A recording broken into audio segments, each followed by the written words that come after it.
Hello and welcome back to the channel. Do you park your bike up after summer or do you ride all year round? If you're like me and like to ride through winter, here's my top tips, mostly aimed at new riders, for how to stay warm and safe out on two wheels. Let's get started.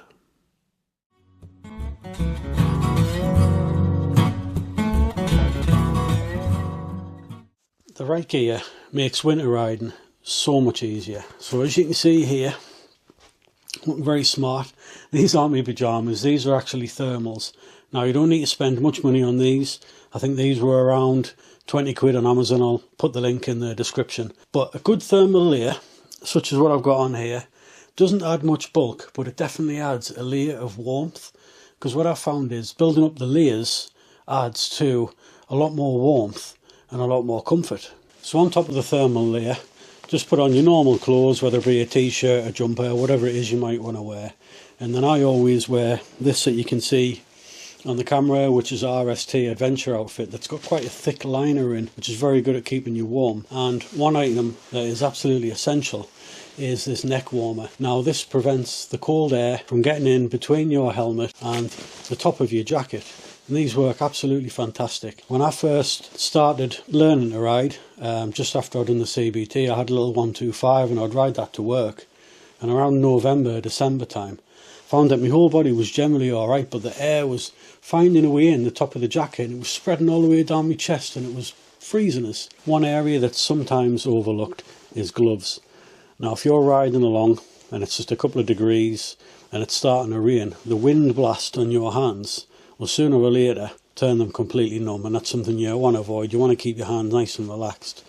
So I'd always recommend getting a decent pair of winter gloves that are waterproof, not water resistant. Water resistant will mean that they will stay dry for so long, but the water will eventually seep in. But if you've got something waterproof, they should last a hell of a lot longer. But bear in mind they are quite bulky compared to your run-of-the-mill summer glove. And the same logic applies to your footwear. The last thing you want is for your feet to get cold, wet and damp. So I'd recommend getting something again that's waterproof. These are a bit excessive. Not actually worn these yet, but there is plenty of other smaller style boots out there that are still waterproof. And lastly, I'd recommend going full Michelin Man. So as you can see from what I'm wearing here, it's highly reflective, and on top of that, it is a slightly extra layer for keeping you warm, but more importantly, this will keep me completely bone dry from top to bottom. And again, you don't need to break the bank for these kinds of overalls or trousers and jacket like what I've got on here, but I will put links of all the stuff that I'm wearing in the description below.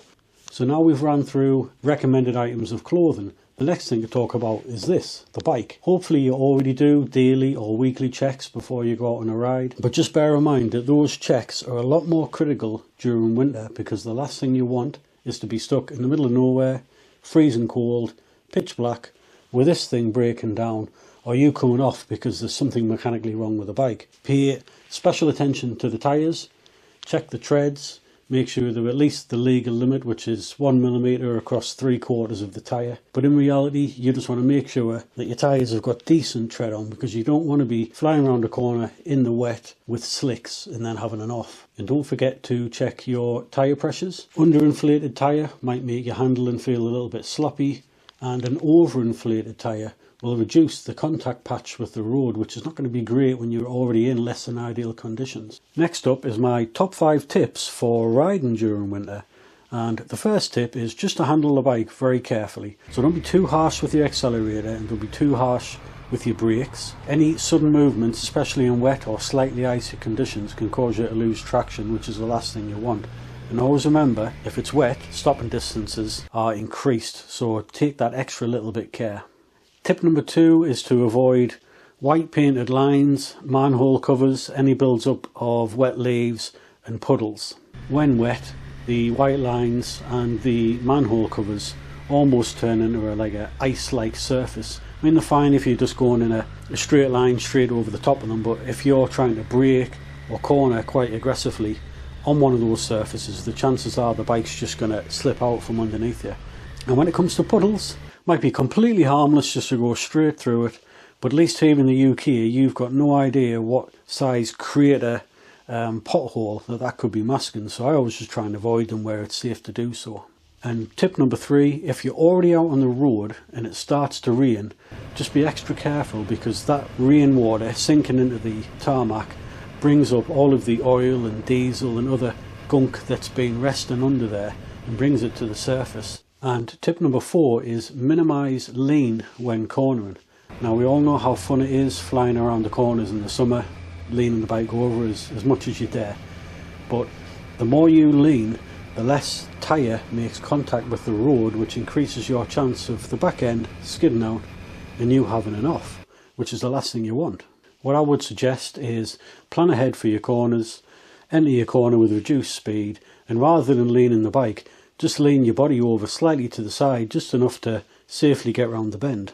And the 5th and final tip is check the weather before you set off. What you tend to find is, especially in country lanes where there's a lot of trees lining the roads or the odd bridge, is those areas where the trees are blocking the sunlight, ice can form even above 0 degrees, so you have to be extra careful. I mean, my rule of thumb is if it hits 2 degrees or less, I'll keep the bike in the garage and take the car. But if you have to take the bike, just be extra careful around those temperatures for those shaded areas. Now, if you've been out in the rain and you park your bike indoors like I do, I always recommend giving it a little dry down before you put it away. That'll help prevent moisture and condensation building up, because either of those are going to advance rusting on all of your metal components. And again, if you've been out on salty roads, I know it's not always possible, but it's always a good idea to give it a quick hose down and a dry before you put it away. And lastly, don't forget about your chain, because that will need lubing and cleaning a lot more often if you're out constantly in wet conditions. You can use something like the Muc-Off all-weather cleaner that should contribute to fewer applications. So if you're like me and you like being out on the road as much as you can through winter, I hope this video does help keeping you safe and warm whilst out on the road. If you're an experienced rider who enjoys those crisp winter rides, I'd love to hear your top tips and advice on what you do to keep warm and safe. And as always, I hope you've enjoyed watching the video, and if you have, don't forget to like, comment and subscribe, and we'll catch you in the next one. Cheers!